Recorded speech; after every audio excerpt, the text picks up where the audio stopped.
A very good morning, students. How are you all? I hope you all fit and fine at your home. I am your Hindi teacher from विशिष्ट school.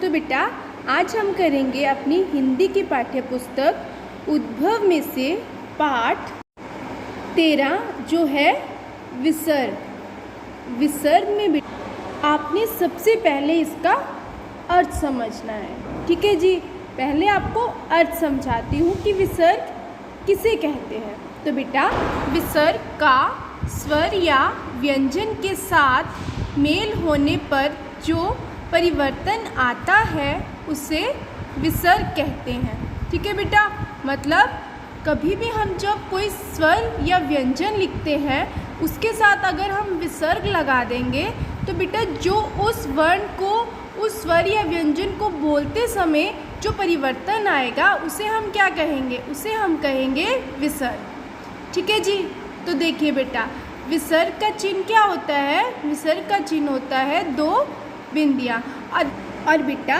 इसकी ध्वनि जो है वो कैसे निकलती है? वो निकलती है अह।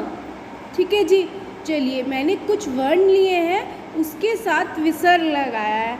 तो बेटा देखिए इन वर्णों के साथ जब हम विसर्ग लगाते हैं तो इसकी ध्वनि देखिए किस तरह से बदल जाती है। तो चलिए बेटा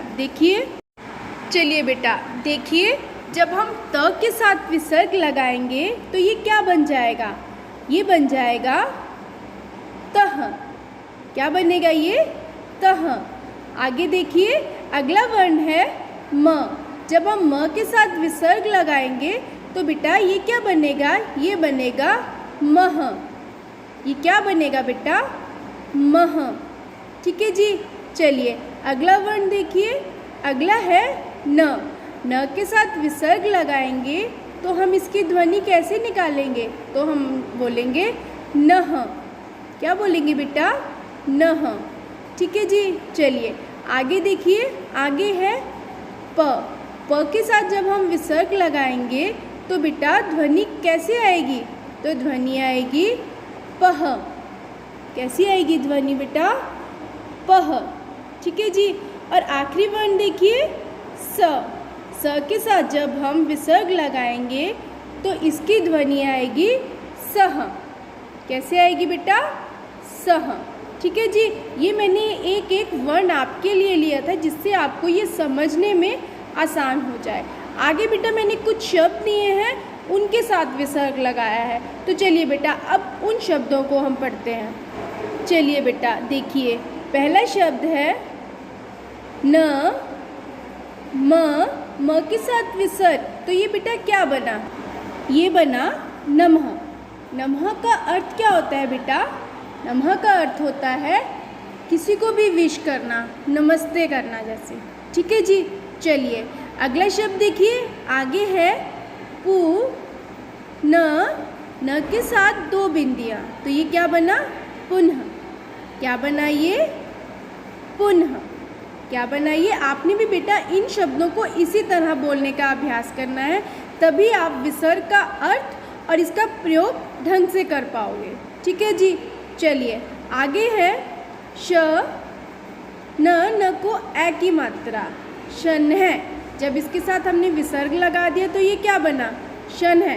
क्या बना ये? शन है। बेटा शन है का अर्थ होता है धीरे धीरे।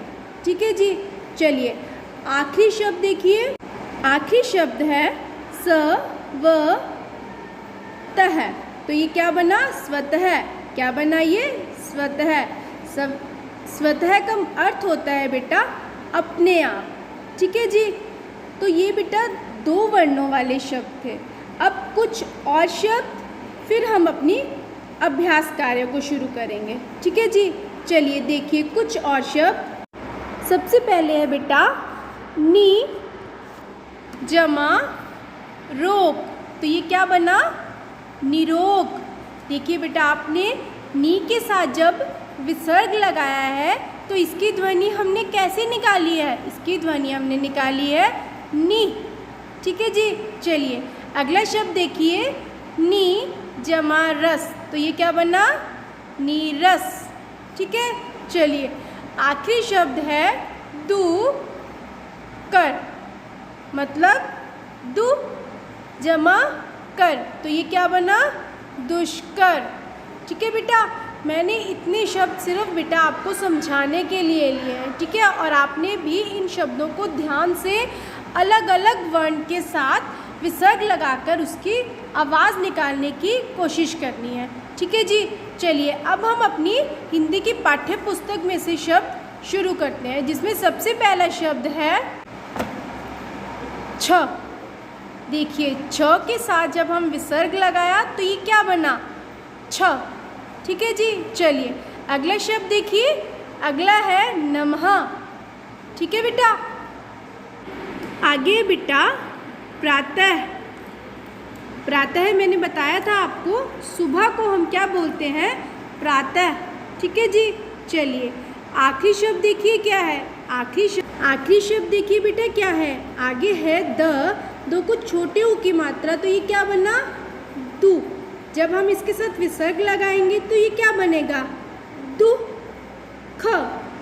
ठीक है बेटा, इस तरह से बेटा आपने और कई वर्णों के साथ विसर्ग लगा के उसकी ध्वनि निकालने का अभ्यास करना है। ठीक है बेटा, तो आपका होमवर्क भी यही है। ठीक है जी, कि आपने और वर्ण लेने हैं, उनके साथ विसर्ग लगाना है और उनकी आवाज़ निकालने का अभ्यास करना है, जिससे आपको ये शब्द अच्छी तरह से समझ आ जाए। ठीक है बेटा, तो चलिए बेटा आज के लिए बस इतना ही। चलिए ओके बेटा, बाय बाय, टेक केयर।